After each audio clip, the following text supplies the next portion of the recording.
Welcome back to the episode of Sustainable Development with special reference to Assam. We are there on Facebook Live, and viewers, I would share this important message with you that we have already crossed the views of 200. Our episodes have generated so much of interest among the viewers that we have already crossed 200, and it would be crossing more, and the results are very, very positive, and people are really liking our episodes. Let's start. I'm coming to Mr. Bhattacharya. So how could you be of help in this? What are the steps your organization, Sustino, could take? Yeah, the many ways, because taking a cue from Dr. Mishra, first of all, I must thank him and appreciate that all that he has spoken about his department and the SDG, Sustainable Development Goals, which are part of their operation. There's two things I'd like to add to what he has said. First is that our company brings in some kind of measuring tool of sustainability, in the sense that the results of all the actions which Dr. Mishra and his team are taking could well be measured by way of, let's say, the soil erosion. I suppose there is some measure about the degree of soil erosion. I suppose there is a measure of the groundwater level and all that. I would go a bit upstream and talk about measuring those little actions which add together to yield those results in people's activities, in people's way of living. Yeah. So there, perhaps our company will be able to add value. That is measurement part of it, upstream measurement, not the results. And second is, as the name, our company name suggests, that it is purely knowledge based. I'm sure that Dr. Mishra and his team of people have enormous degree of knowledge, but we ourselves do a lot of research in all the possible areas, and we hire experts, domain knowledge experts, to address specific problems which Dr. Mishra, I hope moving forward, there will be a time when our company will be able to help him. Kunal has very modestly said that we have a lot of knowledge in people. Yeah. But I told you very clearly, no amount of knowledge or people can actually do the job. We need people like Sustino, like group of theirs, to collaborate. Further the, see, this era is basically of collaboration. One cannot do everything in the ground. Absolutely. We do remote sensing, but after remote sensing, I have to send people physically to find out what we call ground truthing. Ground truthing is a very important term in the analysis of GIS and remote sensing. One whole team has to move to a remote village, stay there in some hut with a lot of mosquito bite and other things, leach in the ground, and still find out that whether the remote sensing data is correct or not. Satellite data is okay, but satellite data has to be also verified on the ground, and therefore people like Kunal. Two data, one from this remote sensing data from physical. We have to go. If they don't match, then we have to report back to NRSC. Experts come from Hyderabad or Bangalore, and there are sometimes problems. Yes, re-examine. So I would come to Mr. Ghosh now. So yeah. How could you aid in this? Yeah, basically, see, Suncraft, basically. yes. So there is Suncraft, and there is the issue that we are discussing is exactly. much larger for all of us. So therefore, this problem of sustainability with focus in Assam, with focus to Assam. Basically, as Dr. Mishra said, that energy and water, these are two very, very vital components that actually determine whether we shall be sustainable or not. So going by that, apart from all the sustainable goals, the 17 goals in 2030, I think specific, very, very rooted actions are required in these fields of water and energy. So Suncraft has played in its own small way, a very, very contributory role in getting Assam into some sort of an energy assistance that we could provide in getting to this area. As Dr. Mishra was talking about those goals that has been made, internationally. In India also, right from 2010, during Manmohan Singh's era, they had actually created national action plans, and they had created 8 segments. And one of the segments was solar energy, and that's how Jawaharlal Nehru National Solar Mission came about in 2010, July, August. And right after that, we actually, Suncraft went to Assam, which was difficult at that time to work upon, except for some home lights and street lights. Nothing else was happening. So we went to, a very, very less developed district, Hailakandi, and created the first substantial size of solar power plant there. Which has been very, very widely appreciated and acknowledged. And thereafter we have associated with Assam in our own humble way, but quite significantly, I would say. We have done a lot of universities, institutions, and industries, and also public places and residential homes also. And I would say that Solar energy on yes, solar installations. and I would not hesitate to admit that in the eastern region, there are so many states, 7 in northeast, and there are about 4 or 5 on the other side of Bangladesh. But all put together, Assam has had a very, very proactive and positive policy in terms of solar energy and renewable energy. Assam's potential, initially it was felt that it's not so high, it rains so much, it's hilly, and it's, so what kind of things can be done. But later on we found out that in so many ways solar energy can, help, because solar is one thing which can produce energy at the point of use. There are very few other forms of energy generation, except for burning diesel or DG set or something like that, which itself is quite harmful to the environment, pollutant. So the only other source of energy which can give you energy at the point of use is possibly solar energy. And Assam does not have much of wind potential due to its own except 2 hill districts and some chor areas of Dhubri. Yes. In lower so solar itself, there's a target of about 663 megawatt or something. A couple of years back it was made. And out of that, I think still we are in double digit.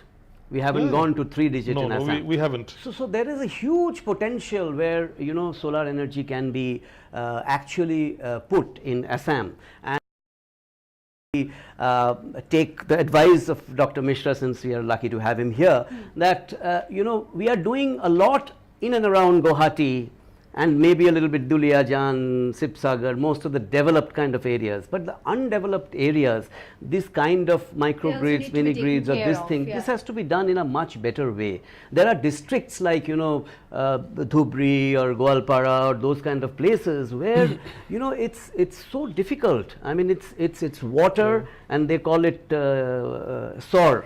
They call it SOR, that those places form during 6 months of the year, and the next few months they are not there.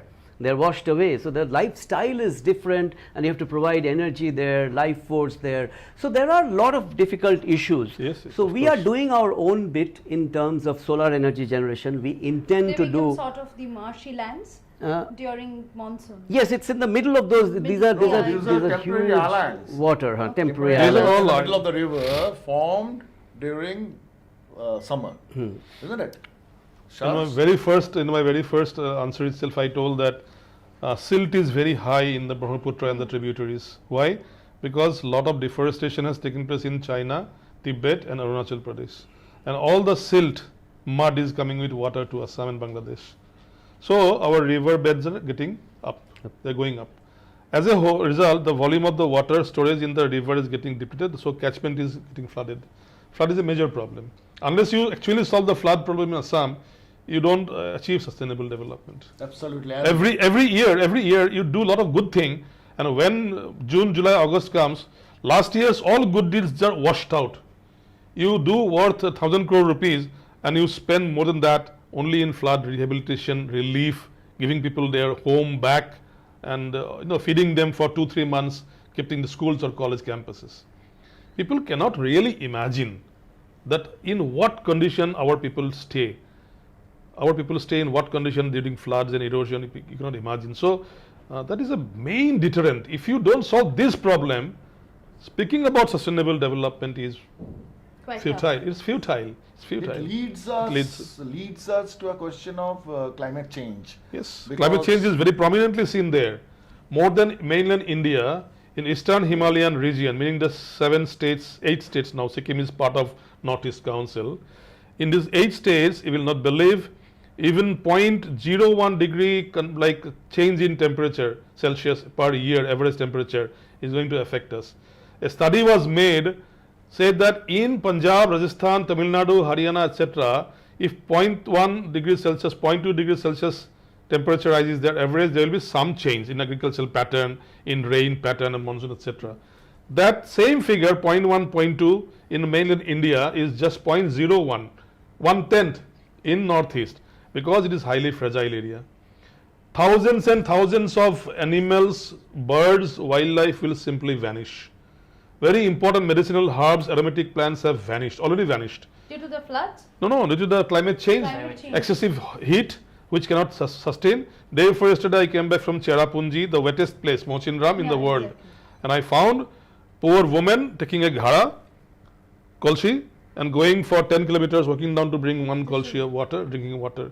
So I asked our local people out there, my friend, who is from the State Council of Meghalaya, my counterpart, Basuting, what is this? You are the wettest place in the world. Well, yes, every household has to strive, and like this lady has to walk down so many kilometers to have a glass of pure water. We have water everywhere, not Then the not solution- drinkable. Then the solution, not drinkable. Solution to this? Solution to this is many. Number one, you have to plant sufficiently trees, and you have to go for massive afforestation. Don't wait till 5th of June comes and the government says Environment Day and you all go with in front of the camera, TV camera, you plant some tree. Don't wait for that.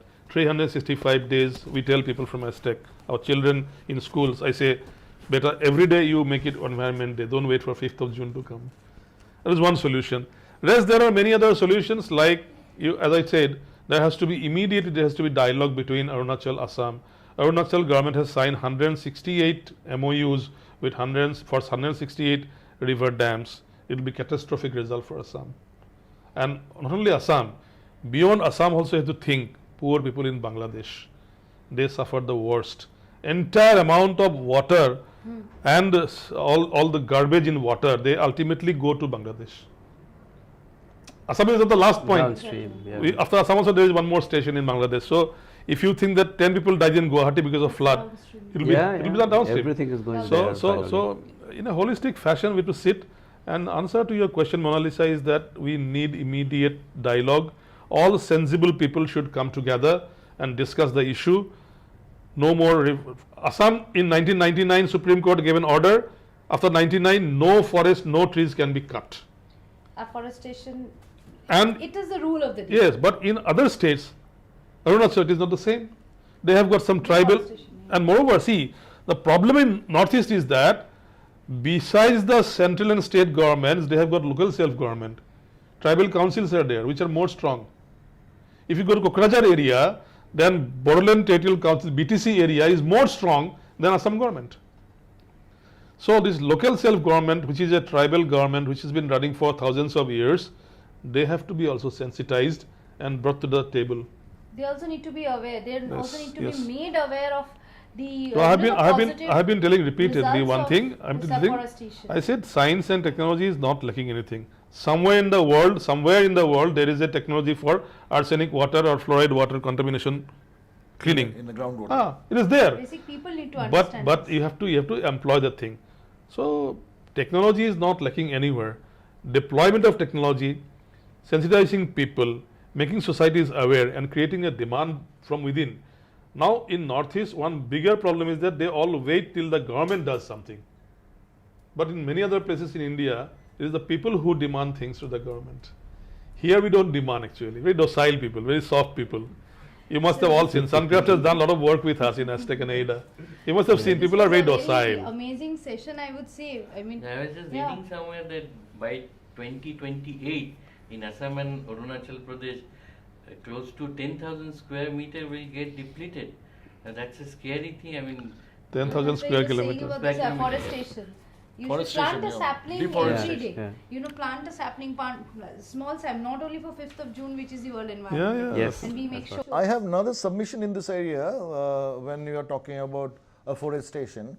Perhaps while we plant trees to take care of climate change, global climate change, among others, we also perhaps need to study and see that what plants should be sowed where. That is also an important factor. That's very important. Very You cannot important. plant Correct. anything and everything anywhere and Which everywhere. other saplings should be sowed where? I deliberately Choice of Soil, the choice and the soil. location where you are going to sow those plants. That's also He has important. spoken something which I wanted to speak, but I thought it would be too long. We have already suffered because of that. Foreign trees like acacia, eucalyptus, which were growing very fast. And in the 70s, India government said, in the name of social forestry, you have to make a forest as far as possible. In the streets, people are traveling in the heat, they need some shade. So to make shade, you gave these trees. Eucalyptus is called 5-year wonder. A 5-year wonder came, but in the process, in the entire body of the tree, you don't get a single ant or insect. Below the tree, you get a very clean environment. Now, no other like sapling or trees are there. What does it mean? It has taken entire amount of water. One eucalyptus tree takes up 100 times more water than your jamun or mango or kathal, which is indigenous Indian tree. Babul, kikar. Now you see, when you go from Delhi to National Highway to Haridwar, Rishikesh, entire both sides, Uttarakhand and UP government has uprooted all the trees. All foreign trees from Russia and Germany Eucalyptus have been everything. uprooted completely. Only Acacia. acacia also. So they are only planting the local variety of tree because they have realized that groundwater table has gone down. So actually we learn from mistakes, nothing wrong. In Northeast also now we are trying to popularize this concept. The groundwater. Planting we tree were is not talking about in sufficient. the other Planting episode. whatever tree is sufficient. So a very good point that Kunal has brought up. I'm very happy that whatever we are doing to some extent, working with the forest department. We have a biodiversity board, I'm a member. And we have a wetland board, also I'm a member. So in these all areas, wherever we can contribute, as a chemical engineer, as a teacher in the past, before coming to administration, I'm always saying this, planting a tree is not important. What tree is important? What is the tree? Will it take more water from the neighboring And trees, where? or it will add to something like that? Moreover, one point, sir, I would like to ask reply in her question. What are we doing to fight this thing? Okay, carbon dioxide is rising. That is we call greenhouse effect or whatnot. You know, climate change main karak in reason. In Upper Assam, we have got thousands of discarded oil wells. So we are now thinking about ONGC and All India already are talking in advanced stage to collect this carbon dioxide and put it in the discarded oil well. They will be acting as a storage reserve. So the emission of the greenhouse Yes, gas yes, yes. emission All, is reduced. It is called carbon sequestration. You can sequester carbon, you can take up carbon from the atmosphere through some aspirator, through some pump, you can suck the carbon dioxide, put it in the well and cap it for some time. In future, those will again convert to some petroleum reserve, fossil fuel. So these are the small things that can actually happen. Which is conserved in the well or something. Because those wells are empty now. Yeah. We have stopped pumping oil from those wells, which are now empty. So that is also kind of a recycle Yeah. thing when you are putting in the carbon dioxide and sealing it. I mentioned this point because Sealing it of both fossil. ONGC and Oil India as well as the Petroleum Technology Department, the only in the Northeast such department of Dibrugarh University are working with our council Aztec. Sometimes not a very big way, but yes, I do go sometime to those places and I found that these are some of the things. We have got a ready-made like storage vessel free for us. Why don't we use it for keeping the carbon dioxide inside the ground? It will not harm the atmosphere. Inside the ground, and that's going to be recycled as some Recycled. kind of That's- fossil that's- fuel. that's- Thousands of years later might be. Ultimately But say yeah, all exactly. energy sources carbon on the sea only. Exactly. But when two molecules of oxygen come together with sea, it becomes very dangerous. Sea is very helpful. We need sea. Even O is very helpful. O is Yeah, also very helpful. yeah, That is individually. why. Individually. But when both of them come together, then it becomes a threat. Chlorine gas was used by Hitler to kill the Jews. Poison gas, right? Sodium is something which you cannot keep in the open. You put a sodium in water, it will flash fire, right? When they both mix up, they give us life. What is that? Salt. Namak. Namak. Salt. Sodium chloride. You break up sodium chloride, one side is Hitler, one side is your fire. Fire. That's great. I think along the lines, I think this is very important that we have the knowledge. Right. Knowledge is the base of everything, as Mr. Mukherjee was also saying, and Mr. Bhattacharya and Mr. Ghosh also, that we need to know that when and where to plant the saplings and the trees and which soil, and above all, technologically we are developing, but I think we are lacking somewhere in knowledge to make the people aware. As you're saying that some Translation you know, of the knowledge local, into the local action. councils are more, they are very effective than the government, than the state government. I think they need to be made, aware of all these concerns and issues and the threats, so that all the people can come together hand in hand with the government and the local, this local Sure. council, so that world and the environment we are living in, that becomes cleaner and greener. Our discourse has taken a very nice shape, but today we have to end the episode out here. Watch out for the next episode.